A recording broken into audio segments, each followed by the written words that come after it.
కష్టం అనిపించిన ఒక్క స్ట్రైట్గా ఒక ఆన్సర్ చెప్పండి. జనశక్తి నేత కూర దేవేందర్ అలియాస్ అమర్ గారితో మీకు వివాహం అయిందా, సహజీవనం చేశారా? దండలు మార్చుకున్నాం. అంటే కొంతమంది సమక్షంలో, ముఖ్యుల సమక్షంలో. విచిత్రం ఏంటంటే దండలు కూడా దొరకలేదు, మర్చిపోయి వచ్చిండ్రు వాళ్ళు, తీసుకొని మర్చిపోయి వచ్చిండ్రు. దండలు కూడా లేవు అనిపించిండ్రు అంతే. నేను నేను ఇట్లా అనిపిస్తాం కదా, ఇట్లా ఇవాళ ఎక్కడో ఒక చోట, గుడి కాదండి, గుడిలో ఎట్లా అవుతుంది, గుళ్ళను గోపురాలను మేము అసలు నమ్మం కదా. అందుకనే చిన్నప్పటి నుంచి మా ఇంట్లో దేవుడే లేడండి. మా నాన్నగారు కూడా దేవుడిని ఉంచలేదు కదా మా ఇంట్లో, మాకు అట్లాంటి అలవాటే లేదు. ఇప్పుడు మీరు నమ్ముతున్నారా దేవుడు? ఇప్పటికీ లేదు, ఎప్పుడు కూడా ఉండడు, ఇక ఇంకా ఏం లేదు. అమ్మగారు అనుకునేవారు పాపం, అమ్మ కూడా ఇంకా దేవుడు దయ్యం అట్లాంటిది ఏం లేదు, మేమే దయ్యాలం, ఇంకేముంది ఇక. అసలు ఇక మమ్మల్ని చూసి అందరు పారిపించారు తప్ప పోలీసు వాళ్ళు మమ్మల్ని చూస్తే అసలు దగ్గర కూడా వచ్చేవాళ్ళు కదా అప్పట్లో మా ఇంటికి. అది అంటే ముఖ్యుల సమక్షంలో ఒకరినొకరు అనుకున్నారు. అంటే పెద్ద మనుషులు ఉంటారు కదా కామ్రేడ్స్, ఆ కామ్రేడ్స్ అనిపించి అదే చెప్తున్నా కదా, దండలు కూడా మర్చిపోయి వచ్చిండ్రు హడావుడిలో. అది కొంచెం సీక్రెట్గా అయింది కాబట్టి అది, అందుకనే అది హడావుడిలో దండలు కూడా మర్చిపోయినారు వాళ్ళు, జస్ట్ అట్లా ఫార్మాలిటీ. అలాగా కొనసాగిపోయింది. అంటే చిన్నతనం నుంచి మీ అమ్మగారి ధైర్య సాహసాలకు మీరు చాలా ముగ్ధులైపోయారు. అసలుకి ఆమెను చాలా కొనియాడుతున్నారు. అంటే ఆమె చనిపోయినప్పుడు మీకు ఎలా అనిపించింది? ఆమె కోసం ఏదైనా ఒక పాట కానీ పాడారు అప్పుడు? అంటే అమర్ అప్పుడు జైల్లో ఉన్నాడు మా అమ్మ చనిపోయినప్పుడు. నేను ఒక అమరుని మీటింగ్కి సాయనపల్లి, అది చాలా గుండాల, ఖమ్మం జిల్లా గుండాల ఇంటీరియర్ ప్లేస్, అక్కడికి పోతున్నాం మేము వర్ధంతి సభకు. అది పోవాలి, ఆర్గనైజేషన్ నిర్ణయించింది కాబట్టి పోవాలి. ఖమ్మంకి చేరుకున్నాము. తెల్లవారి ఇక బయలుదేరదాం అనుకునేసరికి పడిపోయింది, మాట బంద్ అయింది, హాస్పిటల్కి తీసుకుపోయినామని చెప్పేసి పిలుపు వచ్చింది.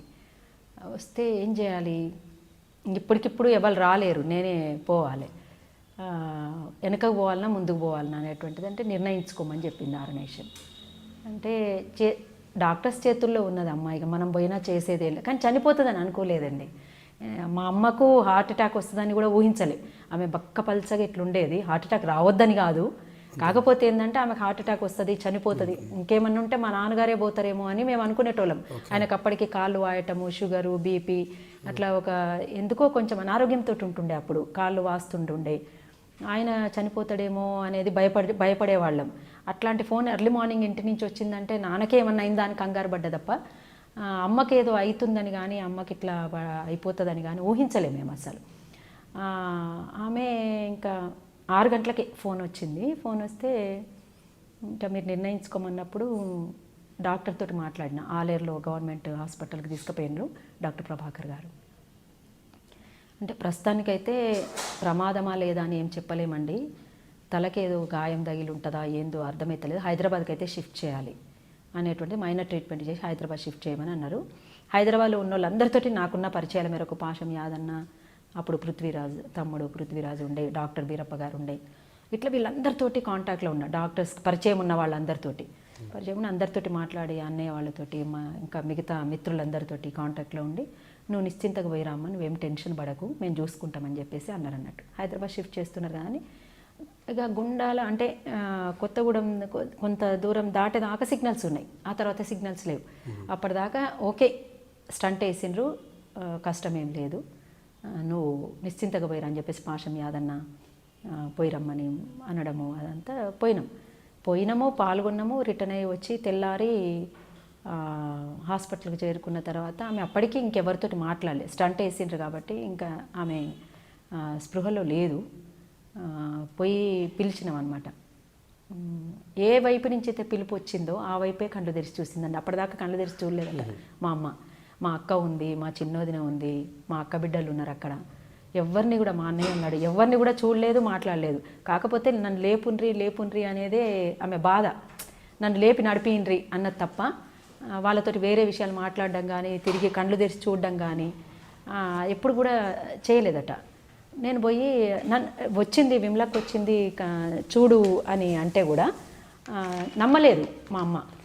మా చిన్నోదిని చెప్తే కూడా, సుధా చెప్తే, మా అక్క చెప్తే కూడా నమ్మలేదు.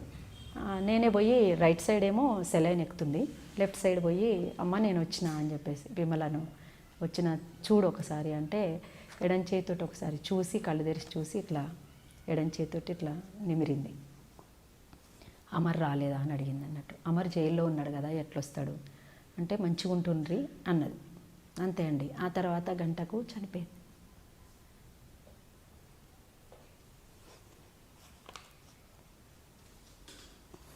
నేను మీ విమలక్కను, అరుణోదయ సాంస్కృతిక సమాఖ్య. మీరు చూస్తున్నారు ఐ డ్రీమ్ న్యూస్.